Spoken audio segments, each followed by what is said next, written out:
smooth appeals to racial, sexual, and religious chauvinism, to rabid nationalist fervor, are beginning not to work. This is who I am and whether I'm good or bad or achieving or not, all that's learned along the way. It's just a ride.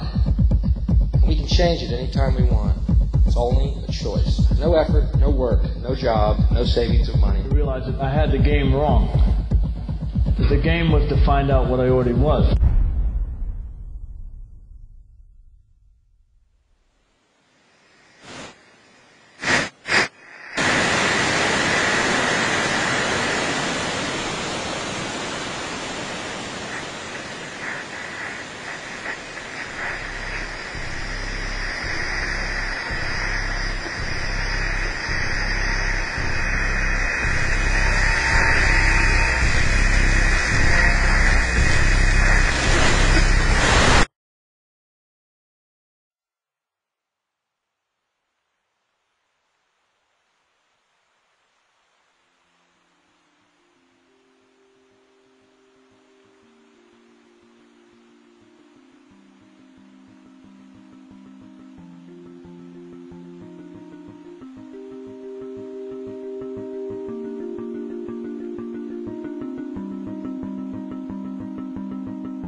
We were saying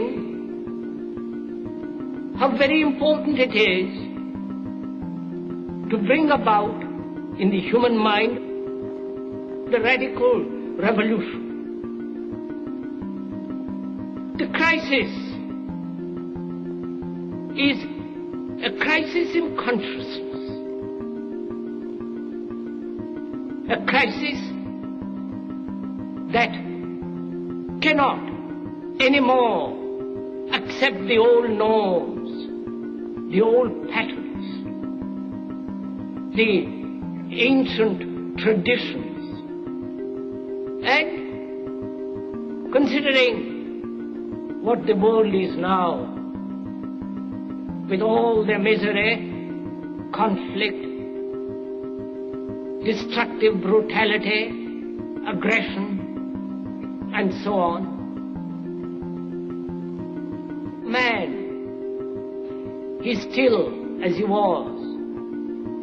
He's still brutal, violent, aggressive, acquisitive, competitive, and he has built a society along these lines.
Society today is composed of a series of institutions.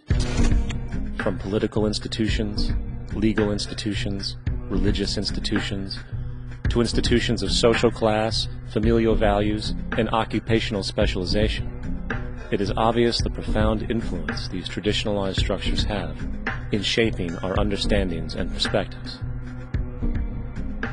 Yet, of all the social institutions we are born into, directed by, and conditioned upon, there seems to be no system as taken for granted and misunderstood as the monetary system. Taking on nearly religious proportions, the established monetary institution exists as one of the most unquestioned forms of faith there is. How money is created, the policies by which it is governed, and how it truly affects society are unregistered interests of the great majority of the population.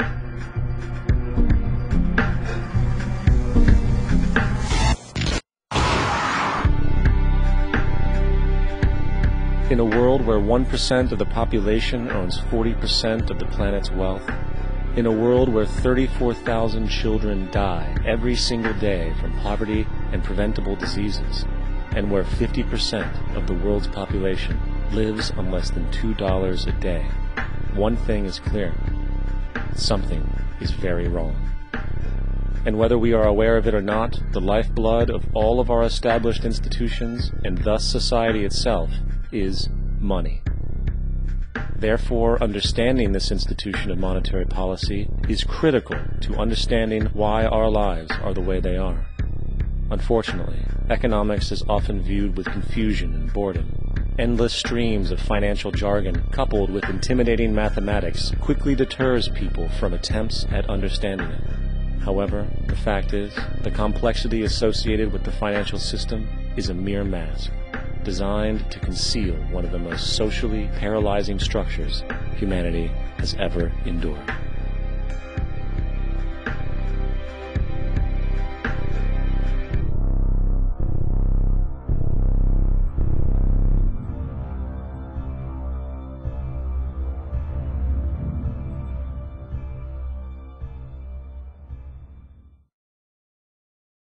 A number of years ago, the Central Bank of the United States, the Federal Reserve, produced a document entitled Modern Money Mechanics. This publication detailed the institutionalized practice of money creation as utilized by the Federal Reserve and the web of global commercial banks it supports. On the opening page, the document states its objective.